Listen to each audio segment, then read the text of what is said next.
We may finally have the answer to at least one Donkey Kong Bananza mystery. Unfortunately, it's the most obvious one. So here's what happened. IGN recently went hands-on with the game, and while their preview didn't really contain anything new that we didn't already know, they did get at least one kinda new tidbit, being who in the heck is making this? And surprise, surprise, it is the Super Mario Odyssey team, with Nintendo confirming it's the same staff who worked on Odyssey also working on Donkey Kong Bananza. Now, this isn't really, as I mentioned, a huge surprise considering the many similarities to Odyssey it already had, and the fact that we reported ourselves 3 months ago now that Nintendo had basically said, or someone had confirmed from Nintendo that it was the Odyssey team making the game, as we received a tip about it and made a whole video, so we were ahead of the game on that one. There you go.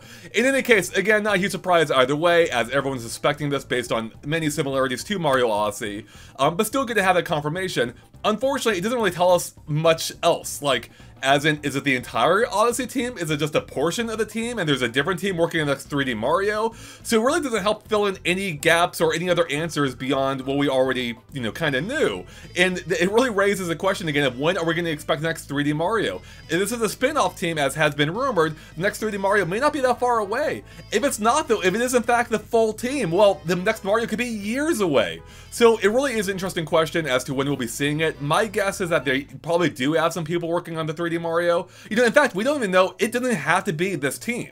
It could be a different team. You just never know with Nintendo. Although I am inclined to think it probably would be, but you never fully know with Nintendo, and it might be interesting to have a different team tackle it.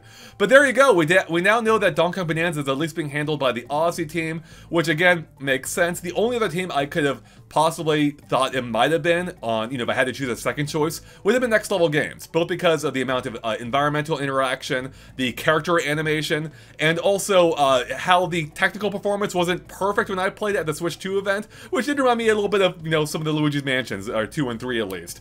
So, but yeah, that's basically it, everyone. Are you surprised by this news? Do you think there's anything else this confirms or tell us about the future of Nintendo, Donkey Kong, and Mario? Let me know in the comments below what do you make of this. In any case, I'm excited to see what this team does. And by the way, this isn't their first Donkey Kong game. They also made Jungle Beat way back in 2004, I think. So on the GameCube. So it's fun to see them returning back to their original first title and seeing what new stuff they can do with it.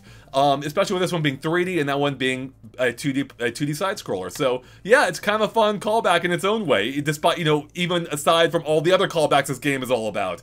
We still have no idea how Little Pauline and Young Pauline fits into the story. So we'll have to find out on the 17th, I guess, or whenever, or is it the 17th? I think it's 17th when it launches. In any case, I'm done rambling. Thanks for watching, everyone. I'll catch you later. Bye.